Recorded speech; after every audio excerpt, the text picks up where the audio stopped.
Assalamualaikum warahmatullahi wabarakatuh. Hai semuanya, perkenalkan nama saya Wilda Shivana Ros. Saya berasal dari Universitas Negeri Jakarta, Program Studi Pendidikan Masyarakat, Angkatan 2019. Pada kesempatan kali ini, saya akan membawakan materi berjudul Membangun Keterampilan Teknologi yang saya kemas menggunakan PowerPoint 365. Buat teman-teman yang udah penasaran, yuk simak terus videonya. Nah, teman-teman semua, sebelum kita masuk ke pembahasannya, di sini saya akan menjabarkan 6 materi utama yang akan kita bahas pada kesempatan kali ini. Yang pertama, ada komunikasi efektif dalam layanan pelanggan untuk mengetahui bagaimana sih cara berkomunikasi yang efektif. Kedua, menjelajahi metodologi pemecahan masalah untuk mengetahui metodologi pemecahan masalah di bidang IT. Ketiga, autentikasi dan otorisasi, bagaimana mereka bekerja bersama. Keempat, router dan cara kerjanya, apa itu router dan bagaimana cara kerjanya. Kelima, ada firewall dan cara kerjanya. Ini juga sama untuk mengetahui apa itu firewall dan bagaimana cara kerjanya. Dan keenam, ini adalah materi khusus yang saya suguhkan pada kesempatan kali ini, yaitu keterampilan teknologi anti mainstream yang harus dimiliki di era 4.0. Nah, teman-teman udah penasaran banget kan nih, apa aja sih isinya? Yuk kita langsung masuk ke pembahasan utama. Oke teman-teman, untuk pembahasan pertama kita kali ini, saya akan membahas mengenai komunikasi efektif dalam layanan pelanggan. Komunikasi merupakan hal yang paling penting entah kalian di dunia pendidikan maupun di dunia pekerjaan. Nah, di sini aku bakal ngasih tahu nih, gimana sih cara meningkatkan komunikasi yang efektif dalam layanan pelanggan. Yuk, simak terus video. Oke, sebelumnya aku bakal kasih tahu dulu nih, apa sih itu komunikasi efektif? Komunikasi efektif adalah pertukaran informasi, ide, dan perasaan yang menghasilkan perubahan sikap sehingga terjalin sebuah hubungan baik antara pemberi pesan dan penerima pesan. Pengukuran efektivitas dari suatu proses komunikasi dapat dilihat dari tercapainya tujuan si pengirim pesan. Nah, di sini ada 4 cara untuk mewujudkan komunikasi yang efektif. Pertama, ucapkanlah dengan jelas agar ucapan kalian itu dapat didengar. Jangan bergumam atau berbicara terlalu cepat. Kedua, bersikaplah yang sopan dan gunakanlah kata-kata yang baik. Ketiga, dengarkan baik-baik. Ulangi pernyataan atau pertanyaan mereka sehingga kalian yakin nih bahwa kalian itu mengerti. Ajukan pertanyaan jika kalian tidak mengerti. Pastikan mereka merasa didengar dengan menganggukkan kepala. Dan terakhir, jangan tersinggung ketika komunikasi tidak berjalan dengan baik. Jangan membuat situasi lebih buruk dengan menggunakan bahasa yang tidak pantas atau menunjukkan sikap yang buruk. Ambil napas dalam-dalam, tetap tenang, dan tetap fokus. Gunakan 4 langkah ini untuk membantu Anda menjadi komunikator yang baik.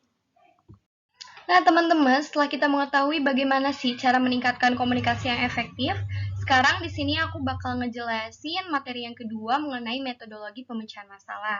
Setiap masalah pasti akan ada solusinya. Nah, di sini aku pengen tahu nih gimana sih untuk profesional IT menangani setiap masalah yang ada. Pemecahan masalah sendiri adalah tugas umum di kalangan profesional IT. Pemecahan masalah bukan hanya tanggung jawab utama bagi beberapa profesional, tetapi juga merupakan keterampilan bagi semua profesional IT sepanjang karir mereka. Nah, teman-teman, di sini ada 5 atau 4 langkah utama dalam metodologi pemecahan masalah. Dan di sini aku bakal ngejelasin satu persatu. Oke, dimulai dari yang pertama, pahami dulu masalahnya. Memahami masalah ini melibatkan pengumpulan informasi dari pengguna yang melaporkan masalah. Jika memungkinkan, bicaralah langsung dengan mereka.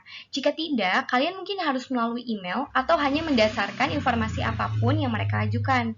Jika bisa, kalian harus bertanya tentang jangka waktu. Mungkin ada sesuatu yang menurut pengguna sama sekali tidak terkait, tetapi sebenarnya akan memberikan beberapa petunjuk tambahan tentang apa masalahnya. Yang kedua, periksa situasi. Pemeriksaan situasi ini melibatkan memeriksa mesin yang terlibat dalam masalah tersebut. Pada awalnya, kalian mungkin tidak tahu persis mesin apa yang terlibat.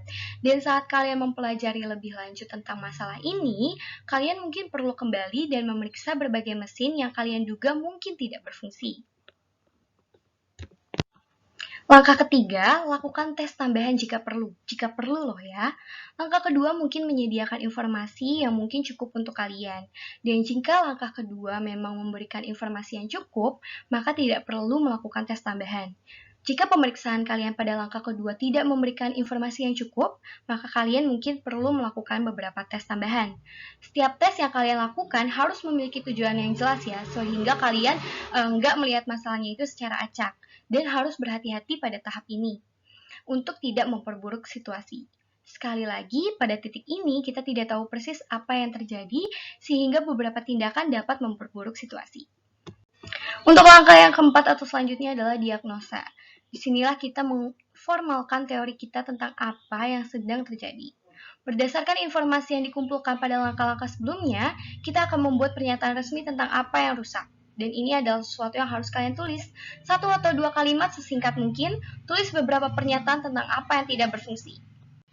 Dan langkah yang terakhir adalah mengambil tindakan. Ambillah tindakan yang sesuai dengan masalah yang terkait untuk itu, dan jangan takut untuk meminta bantuan. Oke, selanjutnya teman-teman, di sini aku bakal ngebahas tentang autentikasi dan otorisasi, bagaimana mereka bekerja bersama. Sekarang kita akan ngebahas dulu tentang pengertian dari autentikasi dan otorisasi. Autentikasi sendiri adalah tindakan mengkonfirmasi kebenaran suatu atribut dari sepotong data. Dalam hal ini, data tunggal itu adalah identitas pengguna. Ketika pengguna mencoba mengakses sistem dan mengklaim identitas tertentu seperti administrator, sebuah aplikasi tidak hanya menggunakan hal tersebut. Sebagai gantinya, aplikasi akan meminta pengguna untuk membuktikan identitas mereka, biasanya dengan memberikan kata sandi. Sedangkan otorisasi adalah fungsi menentukan hak akses ke sumber daya. Setelah identitas pengguna diautentikasi, sistem akan mengizinkan atau mencegah pengguna untuk melakukan tindakan tertentu. Satu pengguna mungkin dapat diberikan kapasitas hanya membaca dokumen, sementara pengguna lainnya mungkin dapat membaca dan menulis, dan yang lainnya dapat ditolak aksesnya.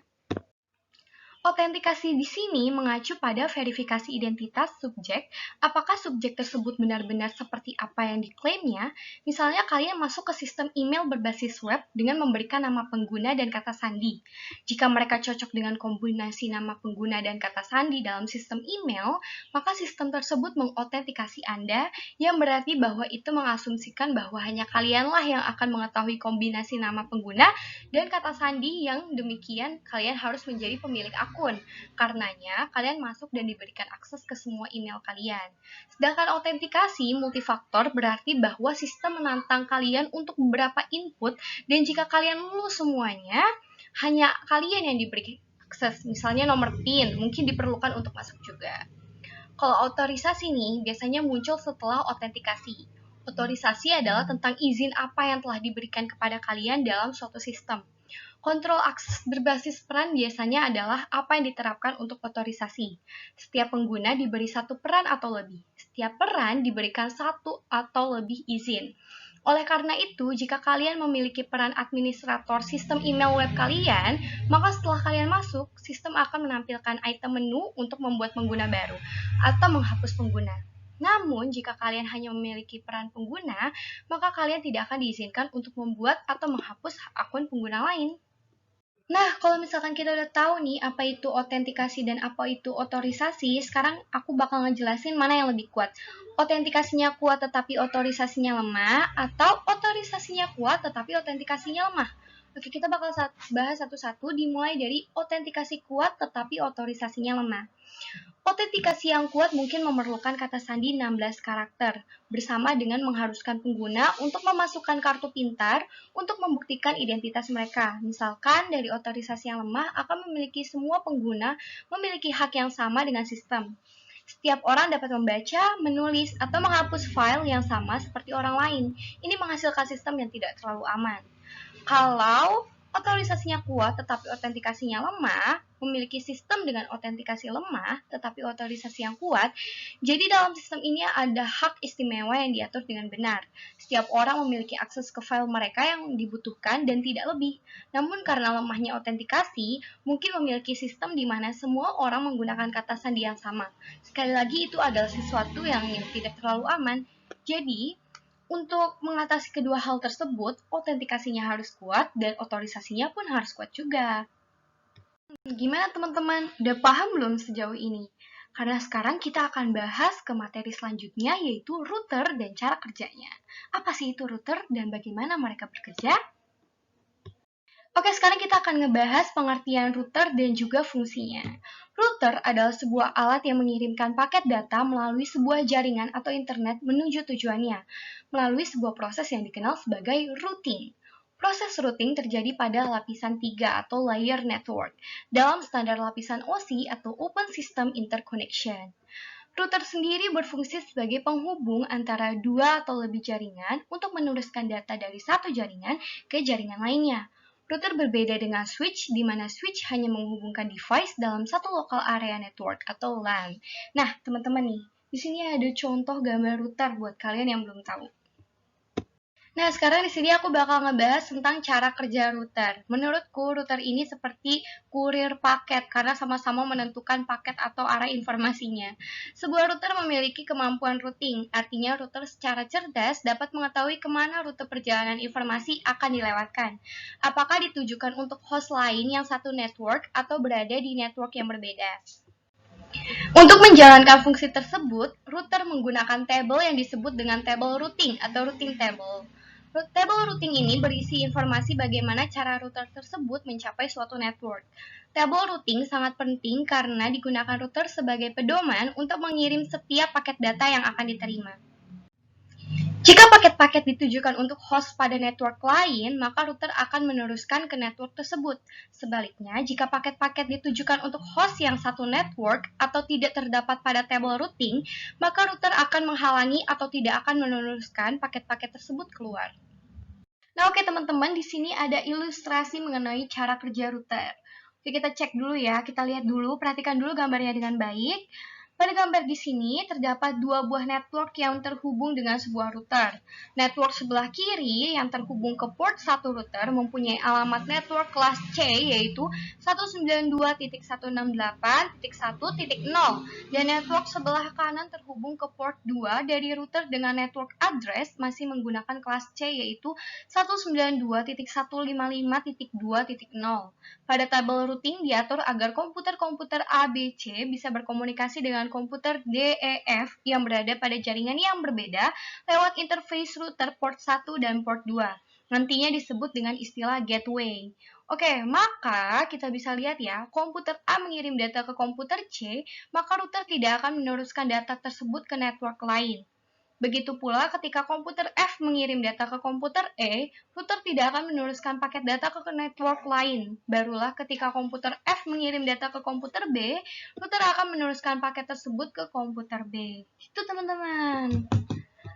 Nah, kalau teman-teman udah paham nih mengenai router dan cara kerjanya, sekarang kita lanjut mengenai firewall dan cara kerjanya. Apa sih itu firewall dan bagaimana cara kerjanya?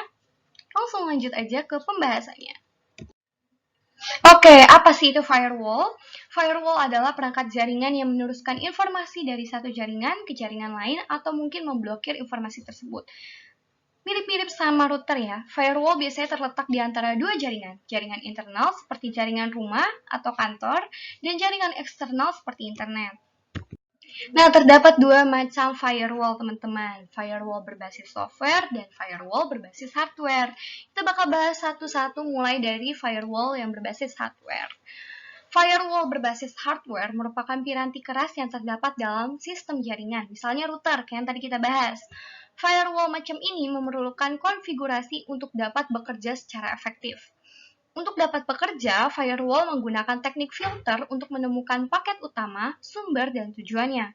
Secara internal, sistem akan membandingkan data menurut aturan yang ditetapkan. Kemudian, ia memutuskan data mana yang perlu di-drop atau diteruskan ke tujuan. Sedangkan firewall berbasis software merupakan solusi untuk perlindungan jaringan bagi pengguna internet di rumah. Biasanya, firewall ini diciptakan dalam bentuk aplikasi terpisah maupun sebagai fitur tambahan dari antivirus. Jenis firewall macam ini melindungi trafik inbound dan juga outbound, selain juga menghindari Anda dari virus Trojan serta worm. Sekarang kita akan membahas mengenai cara kerja firewall. Bagaimana cara firewall mengamankan jaringan? Ada 3 tahap. Yang pertama itu ada packet filtering atau stateless. Artinya, firewall menggunakan aturan tertentu untuk melihat boleh tidaknya suatu data masuk ke jaringan. Setiap paket diperiksa secara sendiri-sendiri atau dalam isolasi.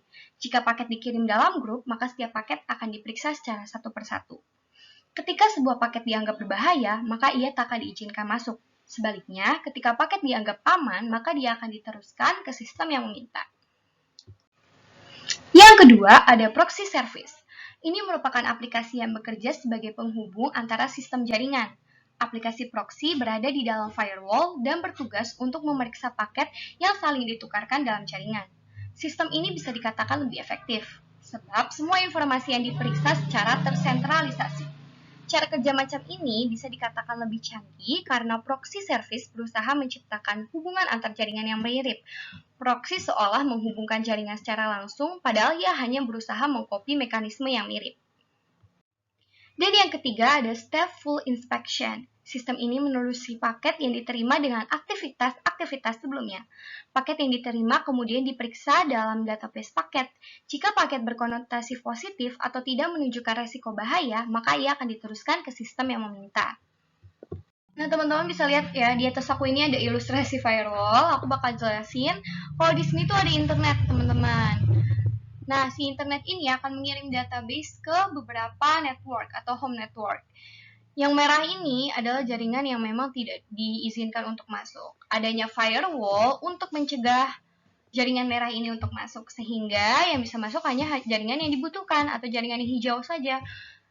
Di sini kita lihat ini ada semacam router. Nah, router ini yang akan mengarahkan jaringan-jaringan tersebut ke home network atau komputer-komputer yang lain. Wah, nggak kerasa nih, kita udah ada di materi terakhir atau materi penutup atau materi khusus yang aku bawakan pada kesempatan kali ini. Materi ini berjudul Keterampilan Teknologi Anti-Mainstream yang harus dimiliki di era 4.0. Ahli teknologi, siapa takut? Oke, aku bakal ngejelasin secara singkat, jadi mohon teman-teman untuk fokus dan mengetahui apa aja sih yang bisa dipelajari mulai sekarang. Yang pertama ada data analytics atau DA. DA merupakan proses untuk mengecek serangkaian data yang berguna untuk mendapatkan kesimpulan dari informasi yang ada dan meningkatkan sistem spesialisis dan software. Teknologi data analytics dan teknik digunakan di industri komersial yang memudahkan perusahaan mendapatkan hasil akhir yang lebih baik dan akurat. Secara istilah, data analytics diartikan sebagai rangkaian aplikasi mulai dari Basic Business Intelligence atau BI, Reporting and Online Analytical Processing, dan beberapa fitur analitik yang lebih canggih. Dari pemahaman tersebut, DA dapat diartikan sebagai proses sederhana bisnis analytics, istilah umum lainnya yang mendekati dengan analisis dengan orientasi bagi pengguna bisnis, di mana data analytics memiliki fokus yang lebih luas.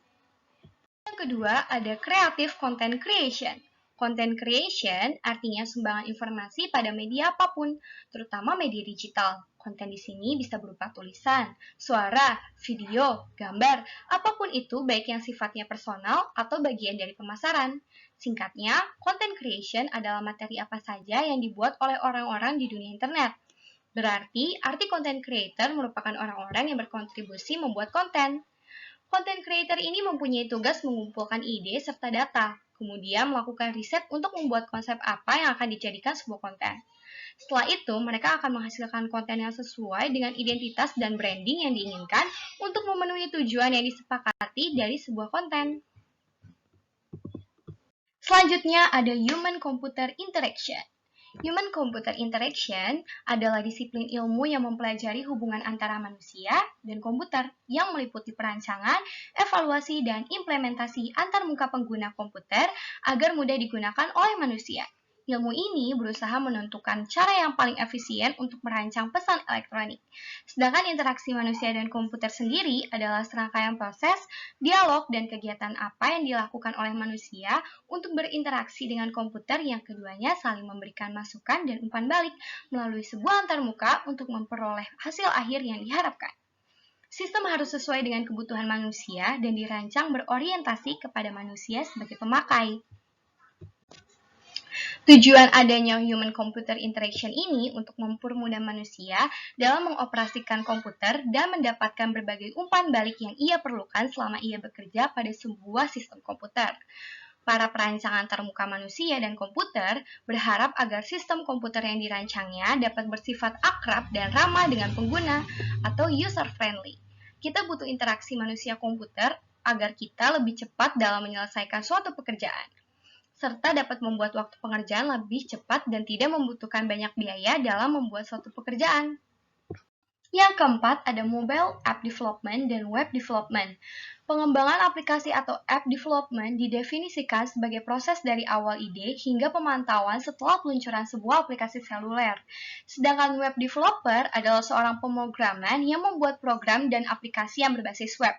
Pengembangan web akan membangun sebuah situs web dari awal hingga akhir dengan membuat kode khusus untuk mengakomodasi kebutuhan unik kalian. Pengembangan segalanya mulai dari tata letak situs hingga fitur dan fungsi di halaman web. Lalu apa aja ya yang dilakukan oleh seorang web developer? Yang pertama, client-side scripting merupakan kode yang dijalankan di web browser dan menentukan apa yang akan dilihat oleh pelanggan atau klien kalian ketika mereka mengunjungi situs web kalian. Yang kedua, server-side scripting merupakan kode yang dijalankan pada sisi web server dan memberi tenaga mekanisme di belakang layar situs web tentang cara kerja sebuah website. Dan yang ketiga, ada database technology yang juga membantu menjaga situs web supaya berjalan dengan lancar sebagai media penyimpanan. Dan kemampuan teknologi terakhir ada user experience atau researcher. User experience researcher adalah seorang yang bekerja untuk mencari informasi dari target pengguna atau user seputar perilaku dan kebutuhan yang kemudian dianalisis untuk menghasilkan desain yang sesuai kebutuhan pengguna. Seiring berkembangnya dunia digital, profesi ini semakin banyak dibutuhkan. Jika kamu tertarik untuk bekerja sebagai UX researcher, ada baiknya kamu memahami apa saja pekerjaannya dan bagaimana cara menjadi yang andal di bidang ini. Nah, teman-teman, segitu aja materi membangun keterampilan teknologi dari aku. Semoga bermanfaat untuk para penonton. Kalau misalkan ada pertanyaan, bisa kirim ke email yang tertera di sini ataupun tulis di kolom komentar. Thanks for watching and see you on my next video. Bye!